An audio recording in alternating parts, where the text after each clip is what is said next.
Nós falamos de plantio no Brasil, condições de clima para o sul, para o centro-norte, muita irregularidade climática. Falamos sobre a colheita norte-americana na sua fase final para soja e para milho. Para isso, na sequência, nada melhor do que a gente conversar com um grande entendedor de mercado, o Aaron Edwards, consultor de mercado da Roach Ag Marketing, conosco aqui no Bom Dia Agro dessa terça-feira. Aaron, bom dia, seja bem-vindo mais uma vez aqui ao nosso programa matinal, a nossa abertura de mercado. É sempre um prazer recebê-lo. Você acertou na mosca, né? A gente está bem na passagem de bastão, acho que até já passou o bastão entre as incertezas da safra norte-americana e as incertezas da safra brasileira. Daqui para frente, o foco do lado da oferta realmente está cada dia mais no Brasil, o plantio com muita dificuldade, né? Excesso de chuvas no sul, seca e temperaturas altas na região norte. O plantio está saindo no Brasil, mas com desafios. Nos Estados Unidos, não é que a safra terminou. A soja, até ontem à tarde, tinha chegado a 85%, milho a 71%. Então, não é que tenha terminado a safra, mas aquela incerteza sobre a safra qual o tamanho da safra americana, vai colher, não vai colher. Já tem grão suficiente que os armazéns já estão enchendo. Está naquele ponto de falar onde que a gente coloca o restinho de soja e milho saindo da lavoura. Vai caber no armazém, vai ter que despachar. Então, nessa altura, movimentação de preço voltado para a safra norte-americana é muito pouco, ou está acontecendo mais no lado do prêmio, com a questão logística de conseguir escoar, nível do rio baixo, esse tipo de coisa que é desafio para quem opera no físico, mas não necessariamente altera a formação de preços. Então, esse é o cenário da safra.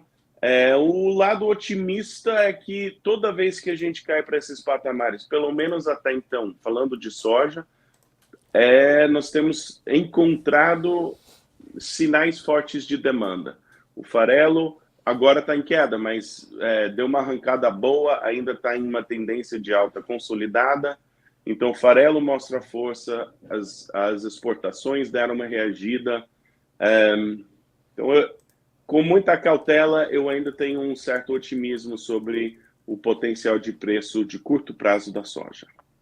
Agora, Aaron, a gente, como você bem colocou, a gente já vê o mercado entendendo e tendo absorvido o tamanho da safra americana. Vamos entender agora como ficarão os bases, como é que o produtor vai se comportar nas vendas. O comportamento da demanda também vai ser importante da gente monitorar naturalmente. Agora, ele olha para isso nessa passada de bastão, como você falou. O que ele já precificou dessa confusão toda que está aqui o plantio brasileiro? Ou ele ainda não precificou, está caminhando meio de lado o mercado para esperar um pouco de avanço mais consistente para entender o tamanho da oferta que vem aqui da América do Sul? Essa é uma excelente pergunta e é um ponto de muita frustração as projeções do USDA, da Conab, mas pessoalmente para mim, sem defendê-los, entender a metodologia ajuda, certo? Então, assim, antes de plantar, eles projetam a safra perfeita. Então, tem uma projeção diária e geralmente eles projetam, não é nem a média histórica de produtividade, eles projetam que essa média histórica de produtividade é crescente, o produtor consegue, ao longo dos anos, ir produzindo cada vez mais em sua área. Então, eles projetam que a produtividade vai crescer e tem as projeções diárias. Então, quase sempre, no início de uma temporada, o número projetado para uma safra é gigantesco. Isso pode ser frustrante, pode derrubar preço, nós podemos falar se é certo ou errado, tá, mas é assim que funciona. O problema, entre aspas, de você projetar uma safra perfeita é que raramente você tem uma safra perfeita. Então, hoje, o que o mercado está tentando conciliar é projeções oficiais para a safra brasileira, tanto da Conab quanto do USDA, são acima de 160 milhões de toneladas de soja. Exato. Será que vai dar tudo isso? Essa é a pergunta que o mercado está fazendo. Então, já precificou um número gigantesco, mas será que vai acontecer? E essa dúvida, por hora, tem nos trazido sustentação no mercado, porque se falasse, não, é garantido, eu acho que a gente estaria falando de um mercado em um patamar mais baixo. Mas nós não sabemos, não está garantido, nenhuma safra é perfeita. Ao longo do desenvolvimento de uma cultura, geralmente essa safra fica um pouco menor, e daí nós temos o número final lá na frente. Então, pessoalmente, eu acho que o mercado não precificou ainda uma queda, ou uma queda de produção. Se te falasse, vai ser 5, 10, 15 mil toneladas a menos, nós teríamos um patamar mais alto. Mas também não está deixando o preço cair, porque está falando, eu não tenho certeza que vai ser esse número gigantesco. Então, a gente está nesse chove não molha, nessa gangorra de preços, e o fator que vai direcionar, como você falou bem, vai ser o desenvolvimento da lavoura brasileira. Aaron, diante disso, o produtor ele pode se deparar com melhores oportunidades de preços à frente, e isso poderia fazer com que a postura que ele está adotando agora de segurar um pouco mais os seus negócios seja uma postura acertada, ou a gente tem um risco maior porque a gente pode ver mais uma vez uma concentração de oferta se dar lá adiante, apesar dessa possibilidade de perda de potencial produtivo e o produtor perder alguns momentos importantes, como o que a gente está vendo hoje, né? A gente está vendo preços para a safra brasileira, o março e o maio, acima ainda dos 13 dólares por bushel. Isso forma um bom preço para o produtor aqui no Brasil? É uma excelente pergunta, e a resposta é sim. Nós podemos ter oportunidades melhores? Sim. O produtor pode se dar mal de esperar lá na frente para vender na safra? Sim. Então vamos colorir, né, esse aparente paradigma, não, esse conflito. A questão é o seguinte, na minha opinião, nós estamos já há um certo tempo operando dentro de um mercado com tendências de baixa. O que isso quer dizer? Nós não estamos falando mais de o preço pode subir para 17, para 16 dólares em Chicago, nem para 15. Nós estamos falando dos 13, eu acho que pode ir para os 14, talvez passar dos 14 um pouco. Então nós estamos falando que pode subir, mas as altas são menores do que elas eram um ano atrás. Então nós já estamos em um mercado em queda. Mas dentro desse mercado em queda, dentro dessa faixa de negociação em queda, hoje, especificamente, nós estamos trabalhando no lado de baixo dessa faixa de negociação e nós estamos trabalhando com uma certa sustentação. A principal mensagem que eu falaria para o produtor é que em um mercado que tem todos os componentes altistas, você tem um cenário em que você tem que vender lotes bem pequenos, você tem que vender aos poucos. Se um preço que agradou, você não conseguir, só espera um pouco que provavelmente ali na frente você consegue. E a forma certa de comercializar desde 2020 tem sido essa. Mas em um mercado de baixa, o que você tem são arrancadas fortes. Nós vimos soja acima de 14 dólares em janeiro, nós vimos soja acima de 14 dólares em julho, nós vimos soja acima de 14 dólares em agosto. Mas não fica muito tempo nesses patamares. Ficou um pouquinho mais em janeiro. Mas ele sobe e ele é vendido. E o que eu quero dizer com isso é que os lotes provavelmente precisam ser maiores e as vendas mais rápidas do que você tem trabalhado nesses últimos anos. Também eu respeitaria muito o calendário de falar, olha, eu quero estar com toda a minha soja negociada, por exemplo, até o dia 30 de novembro, que para mim é o que eu chamo de fim da temporada de venda, ou até o Natal, ou até 15 de dezembro, dependendo da sua região. Então você tem que ter um limite aí para você falar, todo o meu grão disponível vai estar vendido até certa hora, e você também deveria ter um limite, um prazo para falar, todas as minhas vendas que eu vou fazer antes de colher precisam estar feitas até data tal.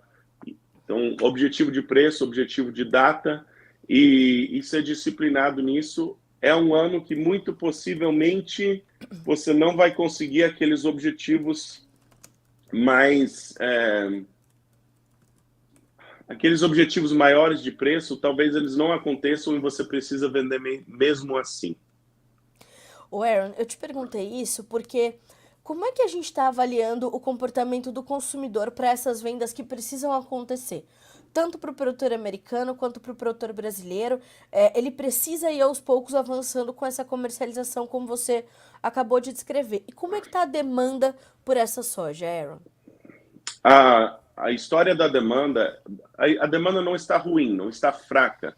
A arrancada do farelo é muito otimista, tá? Eu não estou falando que é um cenário ruim. Dito isso, se você confrontar a demanda e a oferta, a expectativa é a seguinte: a soja norte-americana, o que nós temos atualmente, mais a soja disponível no Brasil, é um estoque muito curto frente à demanda. Mas, se você colocar uma safra de próximo de 160 milhões de toneladas no Brasil e uma safra cheia na Argentina, a expectativa é que, com a chegada dessas safras, nós teremos uma recomposição a nível mundial de estoques. E nós sabemos que o Brasil tem dificuldades, tem carências de armazenagem, tem dificuldade de segurar o grão. Então, o mundo sabe que, se quer comprar soja barata, ele só precisa chegar na safra brasileira para tirar essa soja da mão do produtor brasileiro a um preço baixo. O mundo está apostando nisso. Então, um produtor deveria falar: eu não quero ficar nessa situação. Então, ele tem que calcular o que ele consegue segurar para depois da safra e o que ele precisa vender até a safra, para ele não precisar ou vender o mínimo possível durante a safra. Isso é estratégia boa para quase todo ano, ou 80%, 90% dos anos, mas na minha leitura, esse ano é muito importante esse preparo e essa estratégia.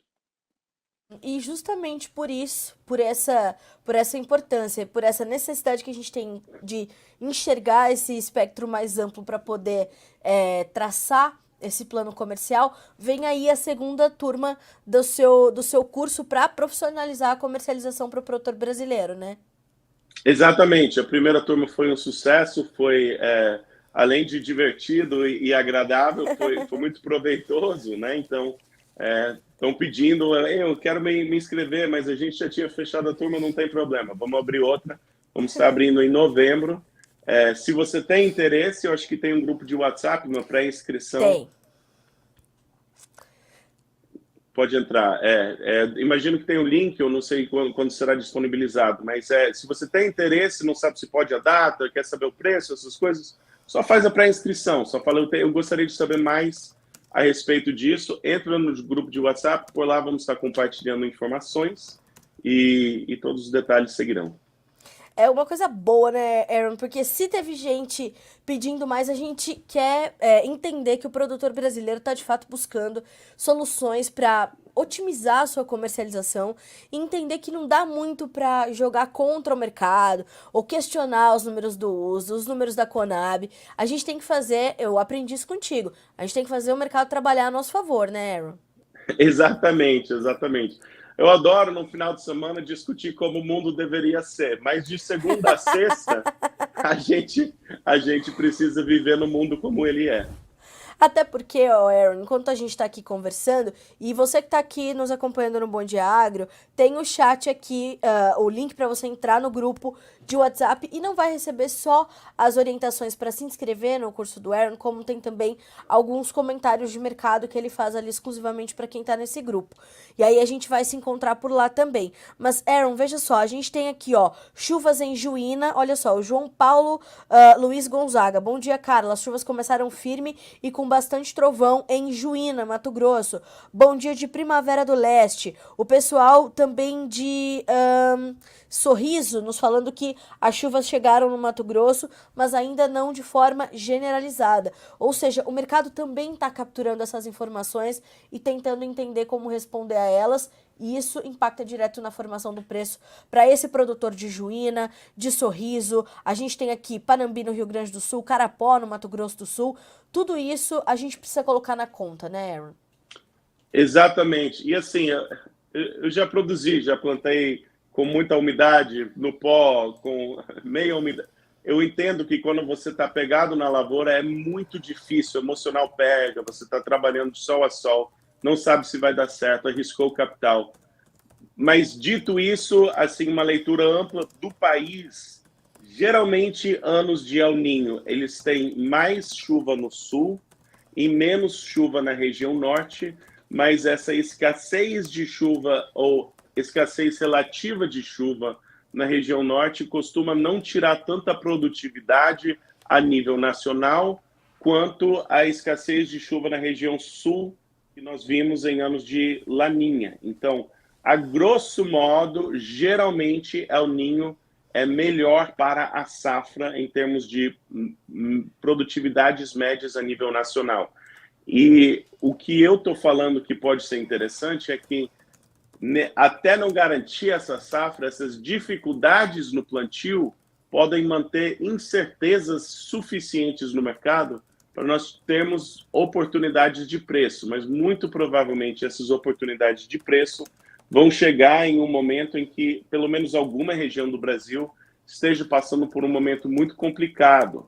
Então, é muito difícil você ter disciplina de fazer uma venda com um preço bom quando a tua lavoura não está legal. Mas o plano comercial ajuda com isso. Enquanto você está descansado, né, com espaço de cabeça para projetar e pensar nos teus riscos, você faz o plano. Aí, na hora de executar, você fala, não, vou confiar no eu que estava descansado, que estava com a mente fria, eu vou fazer o que eu precisava fazer e depois a gente vê. É isso mesmo. Até porque, né, Aaron, a primeira resposta que você trouxe para nós aqui no Bom Dia Agro é de que o mercado ainda não precificou uma possibilidade de quebra de safra aqui no Brasil. Então, muita coisa ainda pode acontecer, né? Ainda tem muita coisa para acontecer. É isso. Aaron, o chat tá aqui, tenho certeza que a gente já tem toda a nossa audiência do Bom Dia Agronegócio entrando no grupo para ter as inscrições. Novembro tem a segunda turma do seu curso. Obrigada mais uma vez por trazer para nós aqui no Bom Dia Agro essa informação em primeira mão. E o pessoal que tá chegando lá já vai chegar com um monte de informações também privilegiadas, né? Obrigada. Boa semana para você, meu amigo. Para você também, disponha.